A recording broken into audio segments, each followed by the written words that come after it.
let's talk about why I'm considering adding one of these to my setup, which is a network attached storage device, and why you might need one too.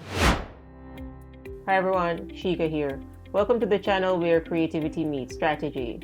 I've spent years mastering the art of digital marketing, psychology and design, and content creation, and now I'm here to help you do the same.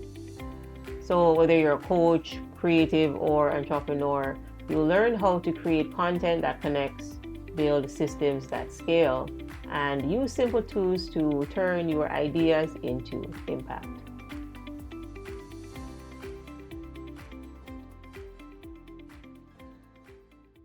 Right now, I'm deep in research mode because I'm looking to add a NAS, which is a network attached storage device, to my system, to my workspace. As you already know, when you create a lot of content, such as videos, thumbnails, courses, or client projects, the files add up and they add up quickly. So today's video is the first video in the process that I'm documenting as I'm figuring this out. And I'm pretty much in the process of figuring out which NAS actually makes sense for my workflow. First, let's talk about why I'm looking into a NAS. So what exactly is this device? And here's a simple overview.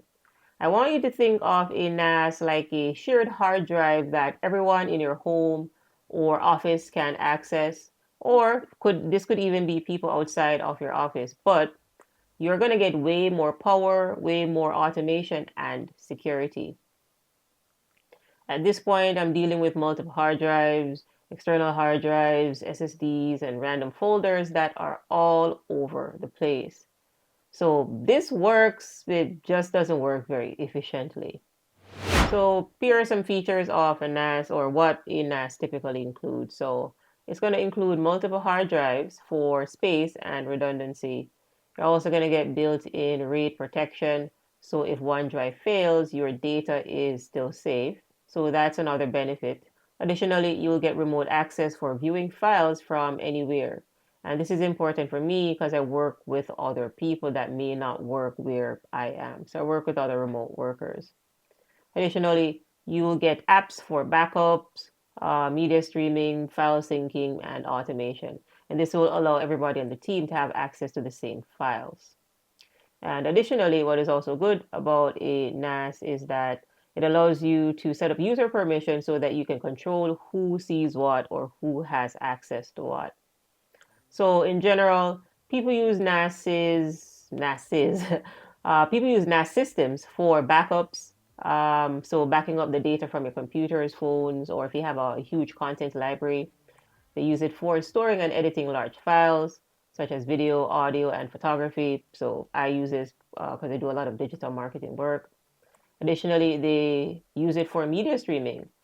Some people stream their movies and so on from their own NAS. And they also use it for sharing files with their teams or running automations because it essentially acts like a mini file server. So in a nutshell, a NAS gives you unlimited storage. It also gives you privacy and it gives you control with way less cloud fees. Personally, for me, NAS would give me central storage that all my devices can access. It gives me better organization of my large digital projects. It also gives me automatic backups so that nothing gets lost. Because again, when you have a lot of files, stuff gets misplaced. And it also gives me remote access when I'm traveling or on different devices. And that is important because I have a lot of different devices where I need to keep track of all of this information. And overall, it gives me a lot more room for scaling as my content grows and as I help other people with their content. I need somewhere to store all of this and to keep track of it. And honestly, as a creator and someone who manages both digital and physical assets, this is the natural next step.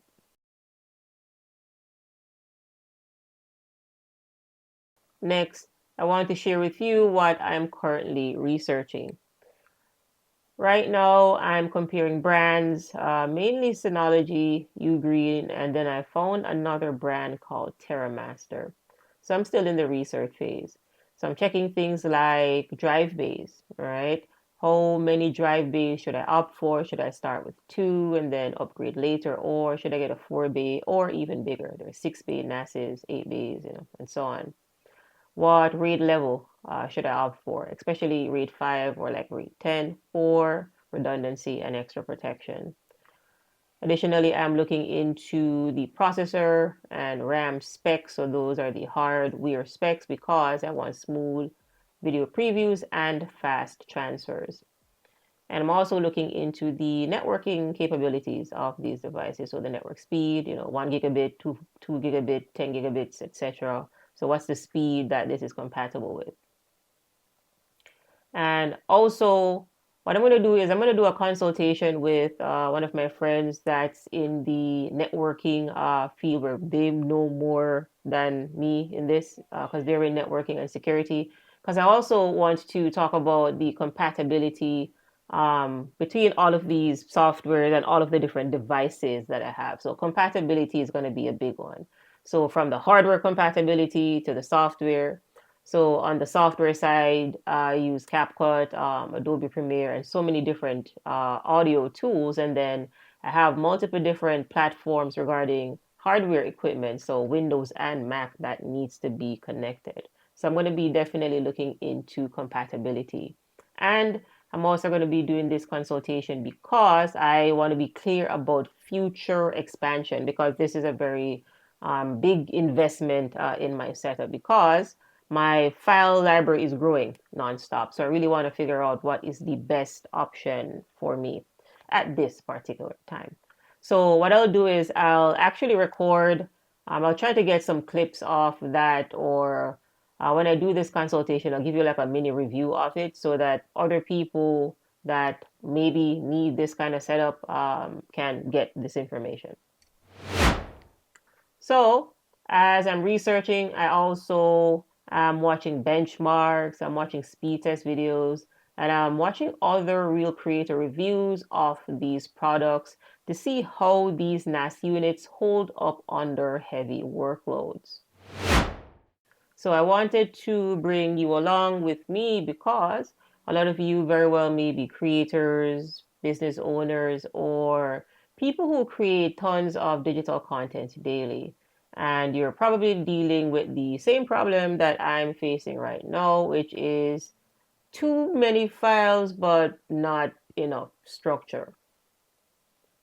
So as I make this decision, I'll keep sharing updates on what I'm learning, what I discover, and ultimately which NAS I choose and why.